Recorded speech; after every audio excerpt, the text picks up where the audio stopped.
Hi mga ka-Shopee, isa ka bang bagong Shopee affiliate o nagbabalak maging isa?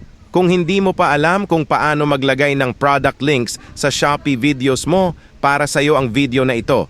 Today, ipapakita ko sa inyo kung paano maglagay ng product links at hindi lang isa, kundi hanggang 6 na links sa iisang Shopee video. Perfect ito para sa mga gustong kumita ng extra sa Shopee Affiliate Program. Pero bago tayo magsimula, quick overview muna para sa mga bago. Ang Shopee Affiliate Program ay isang paraan para kumita tayo bilang affiliate sa pamamagitan ng pag-promote ng products sa Shopee. Kada may bibili gamit ang link natin, may commission tayong makukuha. Simple lang at malaking tulong, di ba?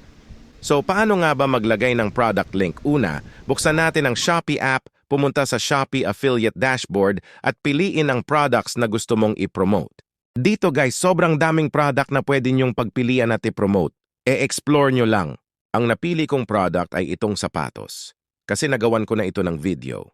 Para makuha ang link guys, tap lang natin tong arrow sign tapos copy link. Sa pagkuha ng maraming links guys, medyo hindi na hassle sa akin.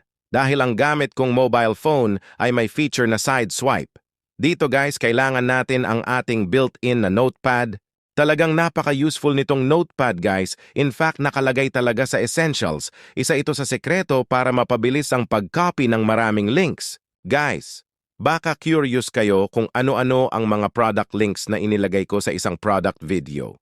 Basically, lahat ng links na inattach ko ay mula sa iisang shop lamang.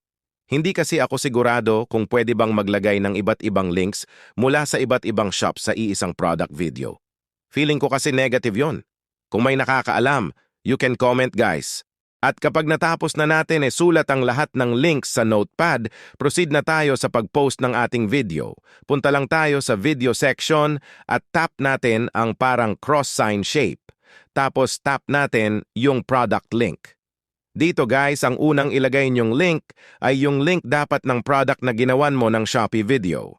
Para kung ma-post na ang video, yung link ng product video ang mag-pop up sa screen. Sa ganoong paraan, hindi maging misinform ang video product mo.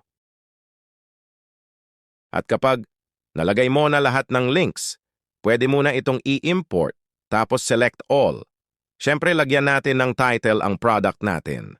Ang title ay dapat nakabase sa kung ano ang original product name or title.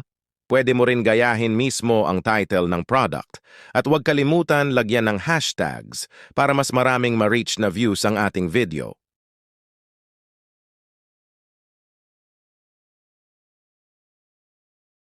At sa wakas natapos na rin. Kung nagustuhan mangyaring pa-subscribe po sa aking channel para maging updated sa susunod nating video. Salamat po!